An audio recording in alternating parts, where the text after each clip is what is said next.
Hey everyone, this is Austin Schur here with We Write About Music, and today I'm so happy to have back on again. I've got Justin of the JB Project here. He has a fantastic new single out. It's called Consumption, and I am very excited to talk to him all about it. Justin, thank you so much for being here. What's going on, man? It's been a while. It has been a very long, I believe almost 4 years or so. Just Uh, about, yeah. yeah. Nothing I wrong mean, with that though. no, man, I had to take time for me, Yeah, and grow as an artist because I feel like if you push too much, man, you got you're what you're writing about is kind of empty and pushed, you know. So yeah. I felt like I had hit a wall creatively, and I needed to grow as a person. And I am also in this time, man, I've been practicing a lot. So Sure. It's not like growing, the music was completely out of the question. It's just like, I yeah. mean, for anyone that isn't an independent artist, like there's life happens. You know what I mean? It's yeah, a lot going on. I understand completely. Yes. I also So, think it's incredibly important to live your life and kind of absorb the things around you instead of forcing the music to happen, especially right. lyrically. And it's kind of why I love this song because we're living in this world right now that is just everything is primed for overconsumption. So I wanna throw it back to you. Okay. I know what the song is about, but everyone might not. So let's get the influences here on how this came about. Okay. Um, going through this journey over the last 4 years, I've always been connected to nature, but I have made it a priority to get out there more as life gets Yeah. busy. And there are some forest preserves that I frequent around my area, especially with my dog. He loves to run and go in the river and Nice. stuff. Sure. Yeah, yeah. So we have our time out there too. But one day I was walking through, and I think it was like after a 4th of July, and there was just trash everywhere. And I was like, at the time, I got angry about it, and it genuinely hurt my soul that this is how people treat something so to me sacred and beautiful, and they obviously used it for their benefit, and then they just trash it.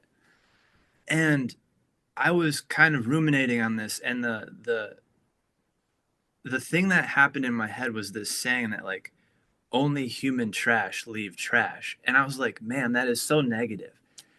And I was like, how can I spin that in a positive way and try to enlighten people, not to do that. And then it became this whole idea of, okay, well, if I can bring people's awareness to this situation and maybe have them think about it for themselves and just analyze what they're doing. Maybe they're not even really taking the time to think. They just drop their trash, and there's no thought that happens there. It's Yeah. just, a thoughtless action. So that kind of inspired the whole idea of bringing people's awareness to all of their consumption in general, because no matter how much you consume, at the end of the day it all ends up in some landfill, in someone's house. It ends up somewhere. And to be more, I guess, aware of that and its environmental impact and its spiritual impact on you as a person, I think the lyrics kind of more took that route to Sure. try and, like I said, I didn't want it to be super negative. And so I think it took the route of trying to use the psychological mental aspect of awareness towards consumption. So I guess that's also where the lyric or the album cover came in. Is I went to one of those Yeah. parks, and to kind of show you, like, hey, nature is beautiful, but when you treat it like crap, I mean, like, it No, becomes this it's silly thing, true. right? Well, listen, that's the thing is like, you know, maybe it's people think like, oh, picking up trash is beneath me. But like you said, I don't think they give it a second thought. Maybe it's Yeah. the way that they're raised. Maybe it's just like, I'm having a good time and I don't want to worry about this. Whatever it is, it's not right. The thing is, though, is like I listened to the song a bunch of times and now I'm learning that it's more about the environmental, the impact of things. But at the same time, I think that the song is also general enough that you can use the word consumption to everything in our lives, whether it Oh, just be, you know, social media consumption or just, buying stupid consumer products where it's like, do you really need like the new iPhone every year, whatever it is. Um, Yes. yeah, I found a lot of like generality in the song that I really enjoyed. Obviously, it's best hearing it from the person that made the song because Yeah. you know best. But at the end of the day, I think anyone that listens in full can really get the message on wherever it impacts their life. Yeah. Yeah. I mean, like I said, that's where the idea started. The song Sure. kind of, as any art unfolds, just because you have a spark of an idea or creativity doesn't mean when it becomes a roaring fire, it changes into something else entirely. And I Sure. think you touched on a very important point. That's where it moved to, was the general consumption and its Yeah. effect on your psyche. Like, you have all these things, even if you're chasing the newest, best technology or this or that, or like you said, social media consumption and trying to stay up to, like, it doesn't really matter. You end up living in a shadow to that thing. It becomes a priority more than taking care of yourself, because now it's like, okay, I have all of these clothes and all, like maybe I'm into like cars or like, any material Right. object. You now have to spend time taking care of it, finding a way to implement it in your life because we're busy. And so it distracts and takes time away from, connecting with you as a person, which in my opinion, that's what we're, a big part of why we're here, is to understand who we are as people. And that's just, to me, it plays a huge role in distraction. And this song actually started a huge movement for myself to move more towards a minimalistic lifestyle. And I found that I'm getting very rid much of, the same, by the way. yeah, yeah, Very much the same. Material things used to be great, but at the end of the day, it's all about the experiences and what you can give back. yes, yes. And now don't get me wrong, like, I love my music equipment, but that's But that's that right important. there is, Yeah, yeah. But listen, you're not buying a new thing every single day, adding to the right. collection and hoarding. You're using these tools to better yourself. Yes. Yes. So, to me, as I wrote this song and everything, and I think it's in the lyrically, it's in one of the bridges, is like the more you let go of things, the lighter and freer you feel. And I know for a lot of people up front, that idea, until they actually go through it and experiencing it, is super frightening, because they've clung Yeah, onto this idea that I need, I need, I need. right. And it's kind of one of those, I guess it's like a breakdown moment that has to happen. Like, okay, take the step, make the Right. plunge, let go of this shit, and I like, wow, agree. and yeah, so that's hopefully what this song will do for people, is inspire and awaken them to maybe take that first step if they haven't thought about it. Right. I respect it 1,000,000%. But see, that's kind of, I mean, it's a problem in the way that people consume music nowadays, is like, but it's why I love this song, is because I'm one of those people that I have to listen to a song at least two times, because Oh I yeah. think as humans we can only absorb so much, whether it's the instrumentation or the lyricism, unless you're repeating the chorus over and over and over. But this song is lyrically dense. There's a lot going on there. Obviously, there's storylines that you need to pay attention to. So on the Mm-hmm. first go around, I always kind of take in the instrumentation, and that's where the song was like, okay, I love this because this is a sound that I listen to in my normal Thank life. you. So I want to talk about that as well, because it's darker, it's heavier. You throw in like literally like decades of influence of all these different bands, still with like a modern touch at the end of the day. How did you go Yeah. about creating the blueprint of making this sound?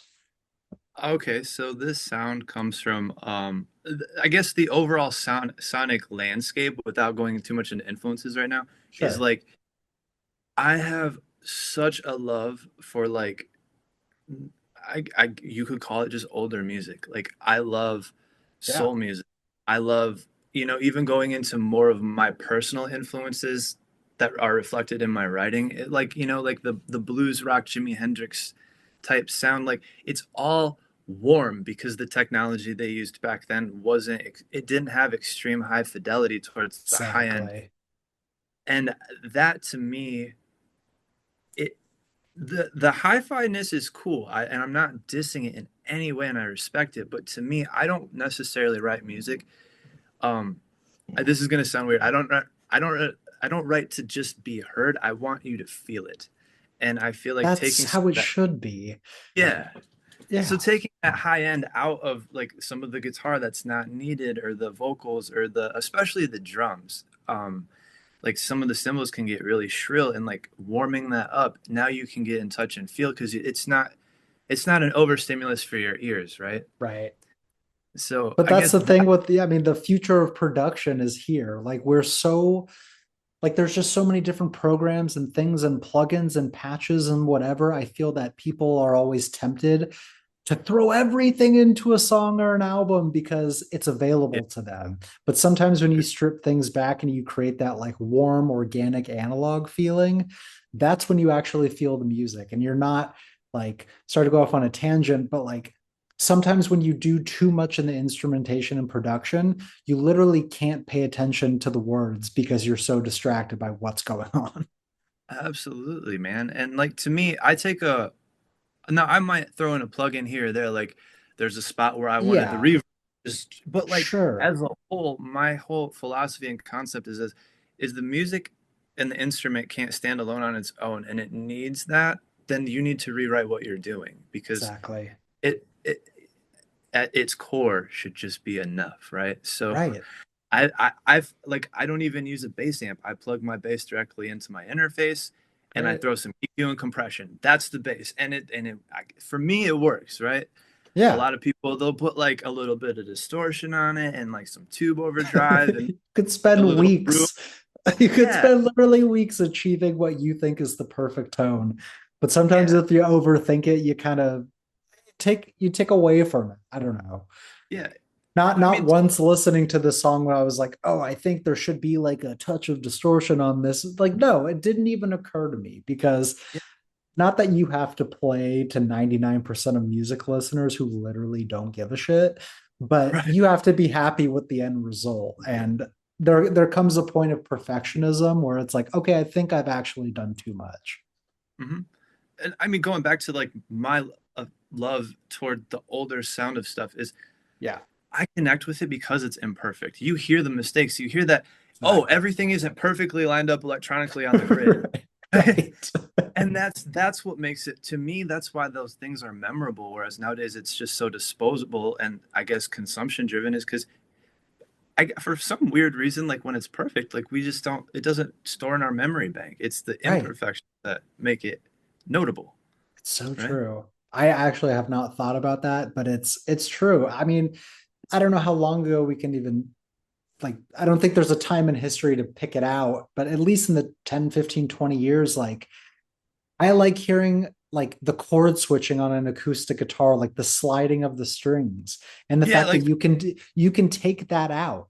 It's like that's just not how like playing works. It's there, right. but when you're trying to achieve that like whatever perfection, I 100% hear what you're saying. It takes the love and the whatever out of it. Yeah, there's a So yeah, magic man. to it, right? Exactly, exactly. Another thing is like, again, in the world of music today, everyone focuses on the attention economy. And it's like, okay, the songs need to be 2, 3, 4 minutes, but this one goes for over 6, which Mhm. is increasingly more rare. But I think at the same time, you really let the song breathe and you kind of do your thing. How did it work in terms of like, I suppose the blueprint of the song? Did you always plan for it to be this long, or did it kind of just happen during the recording process? So for like well, I guess it's more the writing process that it happened. I Sure. felt like the more I wrote each section, I still had more to say. Yep. Uh, and so it became this, especially like I know for a fact that like before that breakdown where there's like it gets really low and the toms start to happen, and then there's that build up back in. Like I could have just cut it there. That's cool, and it would have been fine. Right.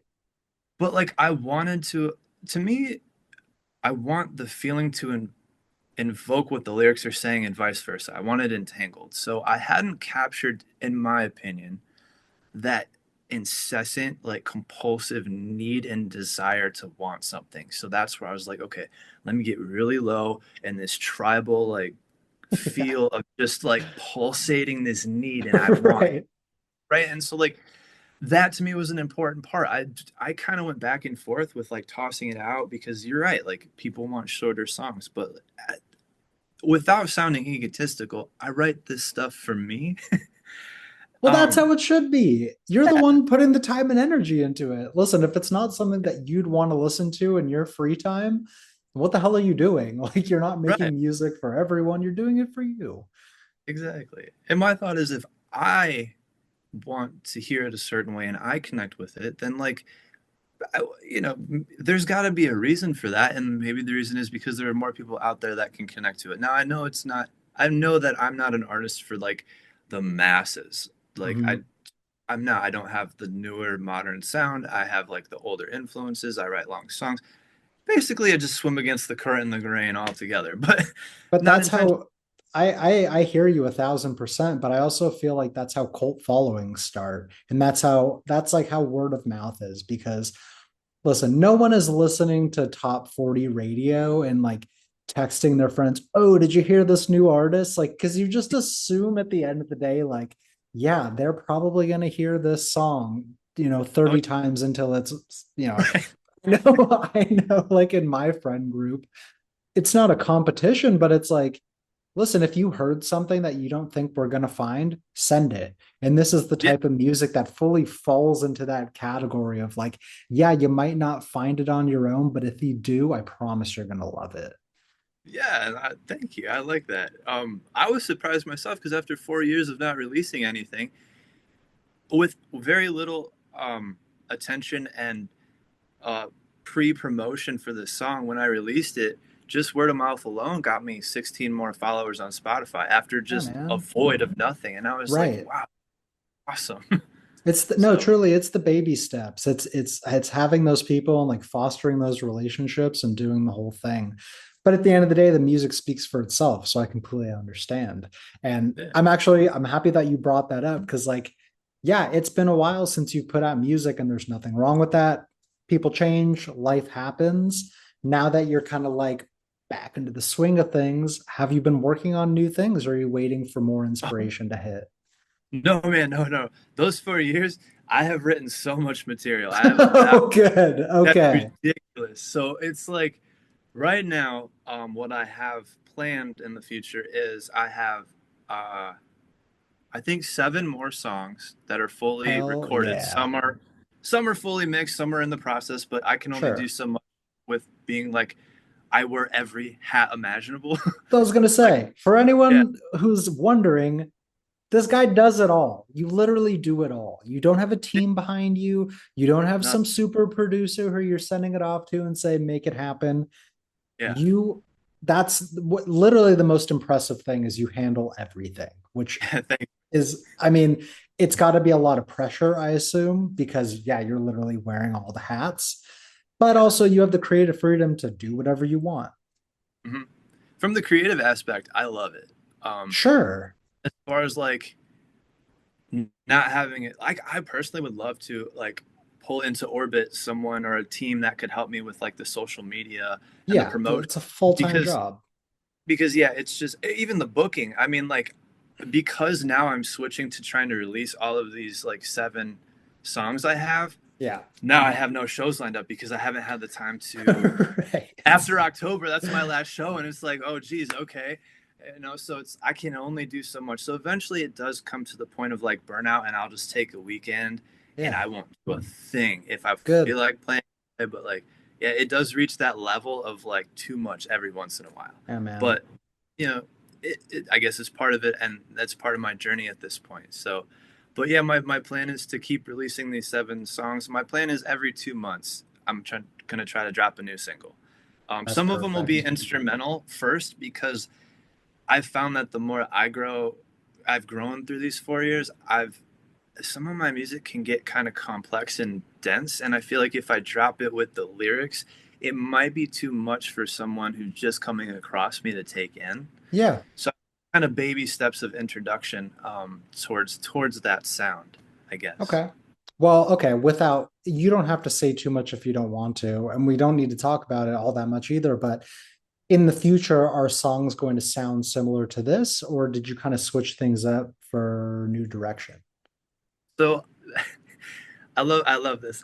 I had a friend of mine who I actually taught guitar lessons to for quite a Nice. while.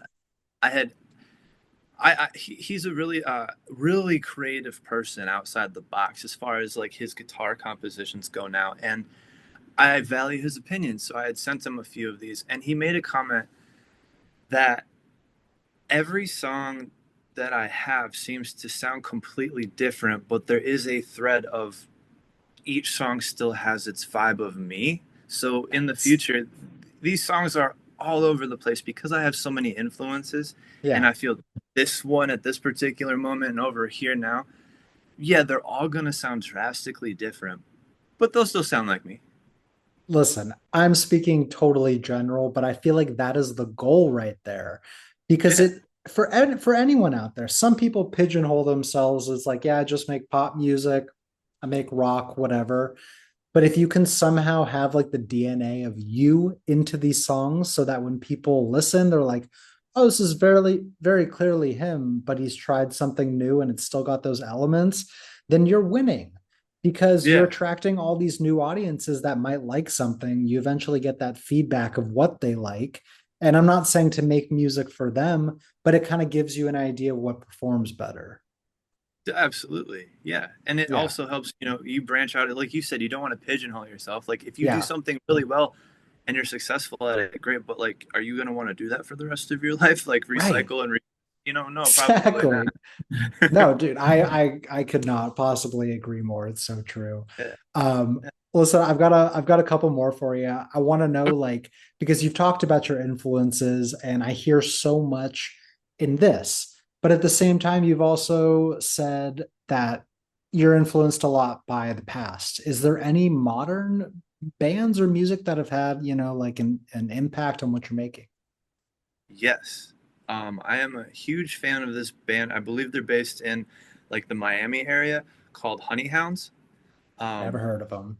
yeah, they're super small, man, and I'm waiting till they get big enough to actually come to Chicago area so I can see them because it seems like they just tour that corner of the country. But they kind of I feel like when I listen to their music, they draw from similar influences as me, but they do have a Yeah, slightly more modern sound on it. sure. Um, they have like it's like this grooviness to their music, and I absolutely love it. All There right. are also a lot of I guess I'm trying to grow more as a guitar player. I get how to play chords and do the rhythm thing. I want to be more able to express myself via improvisation. So I've been Yeah. listening to a lot of like these blues artists. One of them currently I'm really into is Philip Sayce, not from the U.S., over in the eastern side of the world. Oh, But yeah, I'm definitely influenced by some modern stuff. Probably not as deeply as the sure. old stuff. Um, it all has its place, but I don't know why I am so connected to some of those older artists. It kind of it's it kind of is a blessing and a curse because it pulls out a different sound that might every contemporary artist might not have, but at the same time, Sure. it's like there's nothing new that they're going to release because it's already been done. So Exactly. They might not be alive anymore. So the right, fact that so it's, there's yeah, only so much you can I digest, right? agree. Before yeah, Well, I think you kind of answered your own question. It's like it was their recording process. It was the lack of like the technology that we have right now. They were making do with what they had, and it comes off more organic. And yes, you enjoy that, and I enjoy that. And I think anyone, like people don't stop listening to the classics. There's always going to be new music, but there's a yeah. reason why they're still popular today, and that's probably why. Yes, yes, and So, it's funny too. Some of the more modern artists that I was that I didn't get to, one of them they use all analog technology, and it's like I never put that together, but yeah, that probably tracks plays into why I perfectly. like it. I would say so. But yeah, Um, listen, the last thing here is it's basically like, is there anything about this song that I didn't ask you that you think is really important for people to know before they check it out? oh, good question. Good question. Um, I think it's important for people to know that what I'm writing about isn't necessarily a dig at you if you are one of those consumer consumption driven people. It's Sure. not meant to do that. It's meant to basically I want to open, it's like an open dialogue and discussion. Like I'm just presenting my side of it.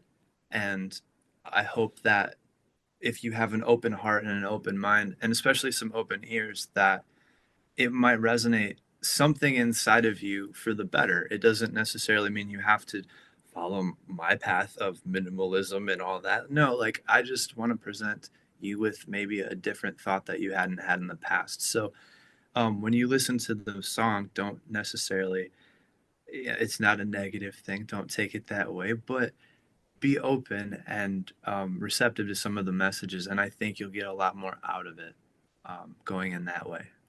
Nice. Well, And, man, you heard it here first. Awesome. Justin, dude, I want to thank you so much for taking the time. Please let me plug the song one more time before we wrap up here. So, if you've made it this far and you didn't know, this is the JB Project. The song is called Consumption. And as always, we will have the links everywhere so that you can listen, share, follow along. It sounds like there's so much more in the works. I'm happy you're releasing again because I remember our last conversation and it was sick. So I'm excited to speak soon. Truly, man, thank you so much for your time. It means a ton. yeah, Austin, thank you for this platform and all you do, man. I appreciate it. You're very welcome. All right. Have a great rest of your day and we'll talk soon. All right, sounds good. Bye Peace. bye.